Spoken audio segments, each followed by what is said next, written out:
Flipkart delivery boy murder case. IPhone के लिए की गई डिलीवरी बॉय के मर्डर की पूरी कहानी। टेक्नोलॉजी के इस दौर में अक्सर लोग ऑनलाइन शॉपिंग करते हैं। हमारे आपके तरह कर्नाटक के रहने वाले एक लड़के ने भी ऑनलाइन आईफोन का ऑर्डर दिया। फोन की कीमत 46,000 रुपए थी। 7 फरवरी को फ्लिपकार्ट से डिलीवरी बॉय मोबाइल लेकर उस लड़के के घर पर भी आ जाता है, मगर यहाँ उसके साथ एक ऐसी घटना घटती है जिसे सुनकर आपका दिल दहल जाएगा। इस पूरे मामले का खुलासा हाल ही में कर्नाटक पुलिस ने किया है। सच्चाई जानकर आपके भी होश उड़ जाएंगे। इस केस का मुजरिम कैसे पकड़ा गया और पुलिस ने किस तरीके से इस पूरे मामले का खुलासा किया, वो भी आपको जानना चाहिए। तो वीडियो में आखिर तक जरूर बने रहिए। मगर उससे पहले जितने भी दोस्तों ने हिंदी क्राइम स्टोरीज चैनल को सब्सक्राइब कर लिया है, हम उन्हें विशेष धन्यवाद देते हैं। साथ ही निवेदन है कि अगर आपने अब तक चैनल को सब्सक्राइब नहीं किया तो जल्दी से चैनल को सब्सक्राइब कर हमारी लेटेस्ट वीडियो इन्फॉर्मेशन के लिए बेल आइकन जरूर दबा दीजिए। We need your support.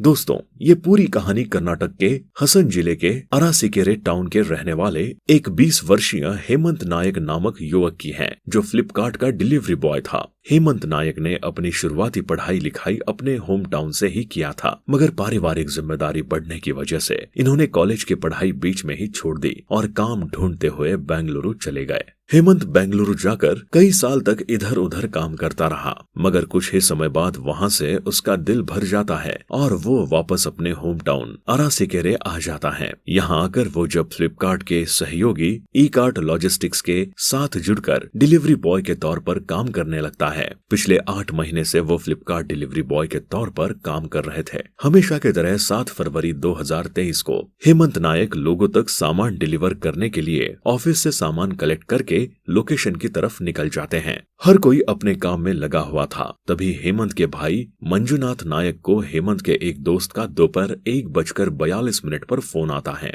Phone पर वो हेमंत के भाई को बताता है कि मैं काफी टाइम से हेमंत का नंबर डायल कर रहा हूँ, मगर हेमंत का मोबाइल स्विच ऑफ आ रहा है। अगर आपसे उसकी बात होती है तो मुझे बताइए। ये सुनकर के बाद मंजुनाथ भी अपने भाई का मोबाइल नंबर डायल करते हैं, मगर मोबाइल स्विच ऑफ आता है। इन लोगों को लगता है कि शायद मोबाइल की बैटरी खत्म हो गई होगी या फिर कोई दिक्कत आ रही होगी, इसलिए मोबाइल स्विच ऑफ आ रहा है। इसलिए सभी निश्चिंत होकर अपने काम में लग जाते हैं। अब शाम हो चली थी। अक्सर हेमंत काम खत्म करके देर शाम तक वापस घर आ जाता था, मगर 7 फरवरी 2023 को काफी देर हो जाती है, लेकिन हेमंत वापस नहीं आता है। उसका मोबाइल भी लगातार स्विच ऑफ ही बताता रहता है। शाम ज्यादा होने के बाद हेमंत का भाई मंजुनाथ हेमंत के कई दोस्तों को फोन करता है, मगर कहीं से भी हेमंत का अता पता नहीं चलता है।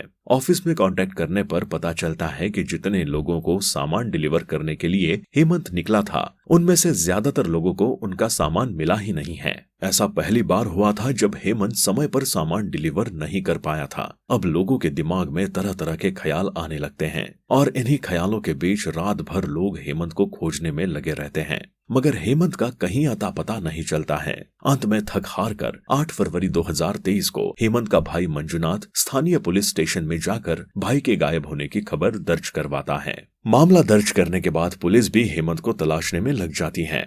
मामला दर्ज होने के 2 दिन बीत जाते हैं, मगर हेमंत का कहीं अता पता नहीं चलता है। उधर पुलिस ने हेमंत को उसके मोबाइल नंबर के जरिए भी ट्रेस करने की प्रक्रिया शुरू कर दी थी, मगर हेमंत का कोई अता पता नहीं चलता है। दरअसल पुलिस को जांच में कोई ऐसा एंगल नहीं मिल रहा था जिससे हेमंत तक पहुंचा जा सके, क्योंकि हेमंत अभी मात्र 20 साल का लड़का था और उसका किसी के साथ कोई दुश्मनी वगैरह भी नहीं था। सो पुलिस को लगता है कि ये ऑनर किलिंग का मामला हो सकता है, लेकिन इस एंगल में पुलिस को कोई कामयाबी मिलती नजर नहीं आती है। इन्हीं सभी बातों में पुलिस को 2 दिन बीत जाते हैं, लेकिन हेमंत का कहीं अता पता नहीं चलता है। तभी 11 फरवरी को पुलिस को रेलवे ट्रैक के पास किसी की जली हुई लाश मिलने की खबर मिलती है। आनन फानन में पुलिस की एक टीम रेलवे ट्रैक के पास मौजूद लाश तक पहुंच जाती है।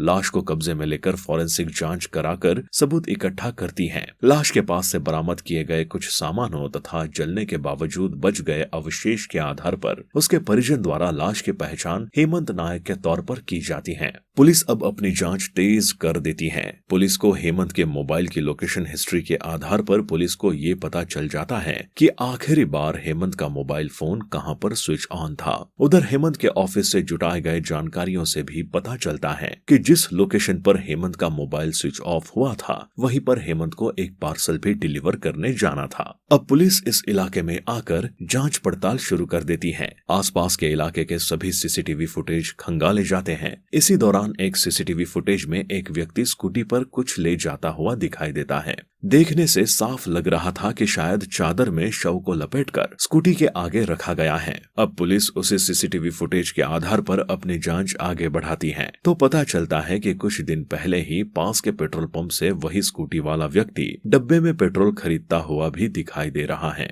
इस जानकारी के बाहर आने के बाद पुलिस सीसीटीवी फुटेज और स्कूटी के नंबर के आधार पर उस व्यक्ति का पता लगाते हुए उसके घर पर छापा मारती है। छापा मारते ही पुलिस को यहाँ हेमंत नाम का व्यक्ति मिलता है जिसकी उम्र 23 वर्ष थी। यहाँ पे एक बात याद रखिएगा, जिस लड़के की हत्या की गई थी उसका नाम भी हेमंत ही था, मगर जिसकी हत्या की गई थी वो हेमंत नायक था और ये हेमंत दत्ता था। हेमंत दत्ता को पुलिस हिरासत में लेकर पूछताछ शुरू करती है तो हेमंत दत्ता पुलिस को बरगलाने की कोशिश करता है और बताता है कि मेरे पास तो मोबाइल डिलीवर करने के लिए कोई आया ही नहीं है, मैं भी इंतजार करता रहा। पुलिस को दत्ता की बातों पर यकीन नहीं होता है और पुलिस वाले दत्ता पर सवालों की बौछार कर देते हैं। इन सवालों में दत्ता उलझता चला जाता है और आखिरकार एक दिल दहला देने वाली सच्चाई से पर्दा उठता है। पूछताछ में दत्ता बताता है कि कुछ दिन पहले उसने फ्लिपकार्ट से 46,000 रुपए का एक सेकंड हैंड आईफोन बुक किया था जो कैश ऑन डिलीवरी था। शेड्यूल के मुताबिक 7 फरवरी 2023 को हेमंत नायक दत्ता को मोबाइल डिलीवर करने के लिए आता है। डिलीवरी बॉय के आते ही दत्ता उससे कहता है कि पहले तुम मुझे डब्बा खोलकर मोबाइल दिखाओ तभी मैं पैसे दूंगा। दत्ता के खुलासे के मुताबिक ये ओपन बॉक्स डिलीवरी नहीं थी, इसलिए डिलीवरी बॉय डब्बा खोलकर मोबाइल दिखाने से इनकार कर देता है और कहता है कि अगर मैंने डब्बा खोल दिया और आपने लेने से मना कर दिया तो फिर मैं ये मोबाइल वापस नहीं कर पाऊंगा, इसलिए पहले आप मुझे पैसे दे दीजिए फिर आप मोबाइल देख लीजिएगा। दत्ता इस बात के लिए तैयार नहीं होता है और वो मोबाइल खोल के दिखाने को लेकर हेमंत नायक से लड़ना शुरू कर देता है। इसके बाद दत्ता हेमंत नायक को बोलता है कि तुम अंदर आकर बैठो, मैं पैसा लेकर आता हूँ। इसके बाद हेमंत बेड पर बैठकर अपने मोबाइल में लग जाता है। तभी दत्ता पीछे से आकर हेमंत नायक पे चाकू से दनादन एक के बाद एक वार करने लगता है और गर्दन पर भी चाकू से हमला कर देता है। अचानक हुए हमले से हेमंत नायक घबरा जाता है और उसे कुछ भी समझ नहीं आता है। अभी वो संभल पाता उससे पहले ही वो वहीं पर बेहोश होकर गिर जाता है। नायक के बेहोश होने के बावजूद दत्ता की दरिंदगी शांत नहीं होती है और वो लगातार हमले करना जारी रखता है। वो तब तक हमले करता है जब तक कि हेमंत नायक की जान नहीं चली जाती है। जब कंफर्म हो जाता है कि हेमंत नायक की मौत हो चुकी है तो दत्ता सबसे पहले हेमंत की बॉडी को उठाकर घर के अंदर छुपाकर रख देता है। इसके अलावा वो आईफोन के साथ साथ हेमंत का फोन और उसके पास मौजूद दूसरे लोगों का सामान जो उसे डिलीवर करना था उसे भी चुराकर अपने घर के अंदर छिपा देता है। इस खुलासे के बाद पुलिस वाले सन्न रह जाते हैं। पूरे खुलासे के बाद पुलिस हेमंत दत्ता के घर के अंदर तलाशी लेते हैं तो उन्हें उस आईफोन के अलावा हेमंत के पास से चुराया गया बाकी सामान भी दत्ता के घर के अंदर ही मिल जाता है। जब दत्ता से हेमंत नायक के शव के इस हालात के बारे में पूछा जाता है तो वो खुलासा करता है कि दरअसल हेमंत नायक की हत्या करने के बाद वो हेमंत के शव को घर में छिपाकर रख देता है, लेकिन 3 दिन के बाद जब लाश से बदबू आने लगती है तो वो लाश को ठिकाने लगाने की जुगाड़ में भी लग जाता है। इसी दौरान उसे एक आइडिया आता है और फिर उसी के बाद वो पास के पेट्रोल पंप से जाकर डब्बे में पेट्रोल खरीदता है और फिर 11 फरवरी को सुबह सुबह घर के बाहर बिल्कुल सन्नाटा देखकर हेमंत के शव को चादर में लपेटकर अपनी स्कूटी पर डालता है और उसे एक बेहद ही सुनसान इलाके में ले जाकर रेलवे के ट्रैक के पास डाल देता है। रेलवे ट्रैक के करीब लाश को फेंकने के बाद उस पर पेट्रोल उड़ेलकर आग लगाकर वहाँ से चला जाता है। हालांकि आग लगने के बावजूद हेमंत नायक का शव पूरी तरीके से नहीं जलता है। जब दत्ता हेमंत के शव को स्कूटी पर रखकर जा रहा था तो वो तस्वीर भी सीसीटीवी में कैद हो जाती है जो पुलिस वाले को भी हाथ लग गई थी। हत्या की वजह के बारे में पूछने पर हेमंत बताता है कि उसे आईफोन रखने का ख्वाहिश था क्योंकि उसके साथी लोगों के पास आईफोन था, लेकिन दत्ता के पास आईफोन लेने के लिए पैसे नहीं थे। बस इसी के बाद हेमंत दत्ता ने प्लान बनाया कि cash on delivery phone order कर दिया जाए और जब डिलीवरी बॉय मोबाइल लेकर आए तो डिलीवरी बॉय को ही मार कर खत्म कर दिया जाए तो बड़ी आसानी से फ्री में आईफोन मिल सकता है। बस इसी सोच के बाद हेमंत दत्ता फ्लिपकार्ट से 46,000 में एक सेकंड हैंड आईफोन ऑर्डर करता है। जैसे ही 7 फरवरी को हेमंत नायक मोबाइल डिलीवर करने आता है, तभी दत्ता हेमंत नायक को पहले बहाने से बातों में उलझाया और फिर धोखे से उसकी हत्या कर दी। इसके बाद दत्ता ने आईफोन समेत बाकी सामान को भी चुरा कर रख लिया। इस पूरे खुलासे के बाद फिलहाल पुलिस हेमंत दत्ता को धारा 302 के तहत हत्या का आरोप और धारा 201 के तहत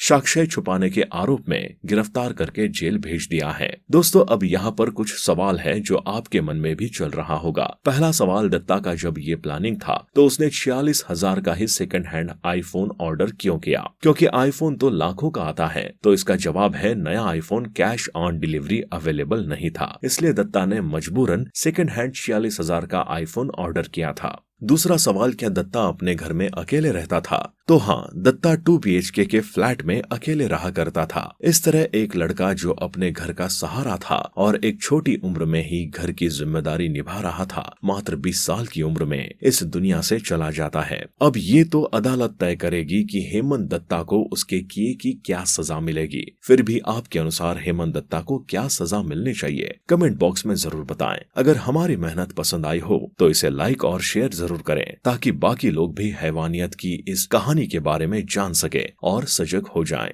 खासकर हमारे डिलीवरी बॉय का काम करने वाले भाई लोग सजग हो सके। अगर आपने अब तक हमारे हिंदी क्राइम स्टोरीज चैनल को सब्सक्राइब नहीं किया है तो जाने से पहले जल्दी से चैनल को सब्सक्राइब कर लें, साथ ही बेल आइकन दबाकर नोटिफिकेशंस ऑन कर लें। क्राइम की दुनिया से जुड़ी ऐसी ही दूसरी घटनाओं की सच्ची कहानी जानने के लिए हमारे साथ जुड़े रहें। धन्यवाद।